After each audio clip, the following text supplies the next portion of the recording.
Hi everyone, I'm going to talk a little bit more today about joy, continuing on from yesterday.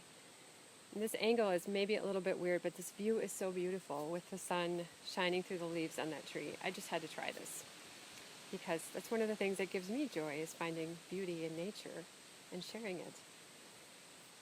So yesterday I was talking a little bit about what gives me joy and asking, what gives you joy. And today I want to talk about a pretty universal theme for what gives people joy. So almost inevitably, when people are describing scenarios that give them joy, things that give them joy in life, at some point in that description, they're going to talk about some form of connection with others. Connection to other people, connection to animals, connection to nature. There's going to be a focus on connection. And this isn't a coincidence that almost everyone will talk about that same subject when they talk about joy. That's actually part of the design of life. So when we feel joy, there's really two things going on. There is joy comes when we feel a lightness because we have successfully aligned with the things around us, the people, the animate or animate beings or challenges or the environment or things around us. We've been able to move in alignment with them and it feels good. The other thing that's going on is your sense of self in relation to other. It's very, very secure and very complete. So when we are experiencing struggle and stress and problems, the fundamental thing that's going on is our inner sense of self, not the ego, not the personality, but that inner sense of self is challenged. We're having trouble maintaining it in the face of whatever we're interfacing with. And then there are two times when we completely lose our inner sense of self in relation to other. And one is what happens when you're in fear. Fear is the total loss of your sense of self in relation to others, so you no longer know literally where you are in relation to the things around you, and that's fear because there's no way to interact successfully when you don't know where you are in relation to other things.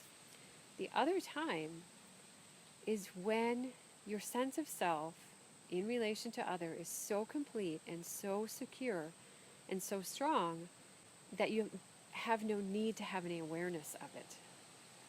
So it just is. There's no need to put any effort into maintaining it and thus be aware of it. And when we're experiencing joy, that's really what's going on, is you have that total, complete connection with that inner self. And then it's connecting with other things because we're supposed to be connected to bigger things.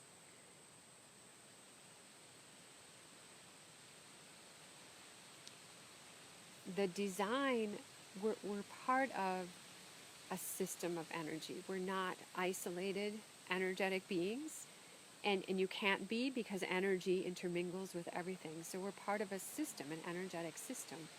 And the design of the system, no matter how micro or how macro you look at it, from the universe down to cells, is to flow the maximum amount of energy as the system. And that requires interaction and requires you to have your sense of self in order to interact, because if no one knows, if none of the animate beings know where their center is, it becomes very difficult to coordinate and move with each other. So Kevin Bean, the dog trainer that I often talk about, made the really, really interesting observation that when energy runs clean, it's always social. So social problems are energy that's stuck, energy that can't move, energy that's having issues connecting because it doesn't know where the center is. And when it does know and can connect, when it's running clean, it will always be social. And that's why this topic of connection with others always comes up when people are talking about joy. The constructal law, this is Adrian Bijan, um, who discovered the constructal law and has written about it extensively, shows that the design of any system is to flow the maximum amount of energy. And that evolution, the process of evolution is the process of overcoming more resistance to be able to flow more energy. So we're supposed to flow the maximum amount of energy within us as part of flowing the maximum amount of energy in the system. So being joyful is part of the design.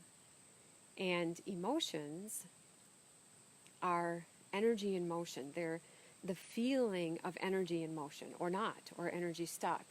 They're the feeling of the weight of the world on your shoulders, or being on cloud 9. They're the feeling of dragging your feet, or being lighter than air. And these feelings are designed to get you to flow the maximum amount of energy, to move away from things where you can't flow, from things where you've lost your sense of self, towards things where you have that full sense of self and you can flow the maximum energy and you're a part of the system in the maximum way possible.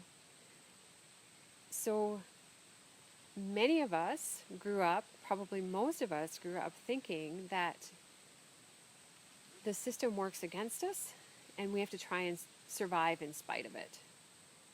And it's been such a relief and a joy to me to come to understand that the system actually works for us. That joy is the design of the system. Weightlessness is the ultimate want and what the whole system is designed to drive you towards. So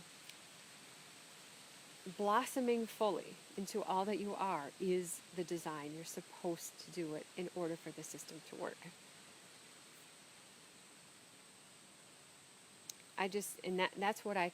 That's why I say the beauty of the design and creating beauty. I'm always talking about beauty. This is the beauty that I'm talking about. Okay, I'm going to stop on that note, and I hope that helps. Thanks. Bye.